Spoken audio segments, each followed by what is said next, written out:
Shalom, je suis la sœur Harry de l'Assemblée des rachetés de l'Éternel. Bienvenue dans cette manne quotidienne en Christ. Installe-toi confortablement, j'ai un message à te faire passer. Alors, nous allons tout de suite dans l'épître de Jean 1 au verset 9. Amen, je lis la parole. Si nous confessons nos péchés, il est fidèle et juste pour nous les pardonner et pour nous purifier de toute iniquité. Amen. Alors, on commence par si. Si est une condition. Cela veut dire que Dieu te donne la possibilité de venir confesser tes péchés. Mais cela ne dépend pas de lui. Tout ça dépend de toi. Tu dois faire ta part. Car lui a fait sa part en donnant son Fils unique, crucifié sur cette croix. Le sang qui a coulé sur cette croix de Golgotha nous lave de tous nos péchés. C'est-à-dire qu'aujourd'hui, notre part à nous, c'est que nous fassions le pas de venir confesser nos péchés. Confesser ses péchés, ça veut dire quoi? Ça veut dire venir avec un cœur rempli d'humilité, un cœur sincère. Amen. Un cœur sincère, pourquoi? Parce que Dieu songe les cœurs. Dieu sait si tu viens avec un cœur sincère.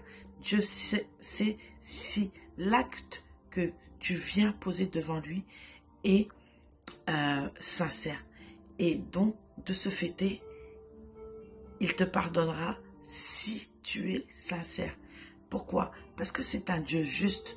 Un Dieu juste. Donc, juste égale justice. Amen. Il est ton juge. Donc, lui seul peut t'enlever cette condamnation du péché. Amen. La Bible nous montre dans plusieurs passages que des personnes ont reçu le pardon malgré la gravité de leur péché. Amen. Donc aujourd'hui, j'aimerais te dire que Jésus-Christ a déjà payé le prix de tes fautes.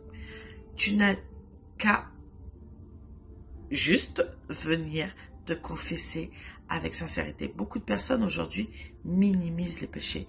Beaucoup de personnes cachent leurs péchés. Et certaines personnes savent qu'ils ont péché et ont cette culpabilité de venir devant l'Éternel pour se confesser ou se faire pardonner. Mais j'aimerais te dire que c'est un Dieu fidèle. C'est un Dieu fidèle, il ne change pas. Il ne change pas, il reste le même. Donc les promesses qu'il a fait hier, les promesses qu'il fait aujourd'hui et les promesses qu'il fera dans l'avenir resteront les mêmes. Si c'est écrit dans le livre, c'est que c'est possible, il n'y a pas d'autre alternative. Il n'y a pas d'autre alternative. Tu ne peux pas être libre, tu ne peux pas marcher en Christ si tu as ce cœur qui pèse, cette culpabilité qui te ronge et cette honte qui t'empêche d'aller face à ton Père. J'aimerais t'encourager aujourd'hui et à te dire qu'est-ce que je fais de mes péchés? Est-ce que je les garde cachés? Est-ce que je continue ma vie et je les minimise et je me dis que tôt ou tard, il me pardonnera? Ou est-ce que je viens avec ce cœur sincère, cette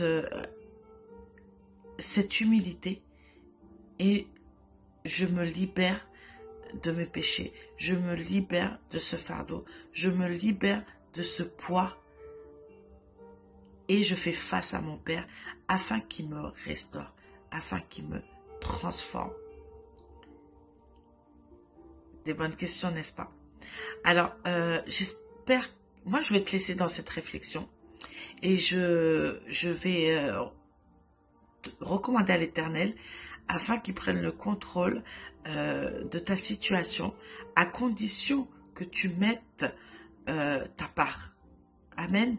Donc, j'espère qu'aujourd'hui, je t'ai apporté ce petit rappel et que tu vas en prendre compte car il est très important pour ta marche en Christ. Tu peux pas marcher en Christ avec un poids qui te pèse en fait.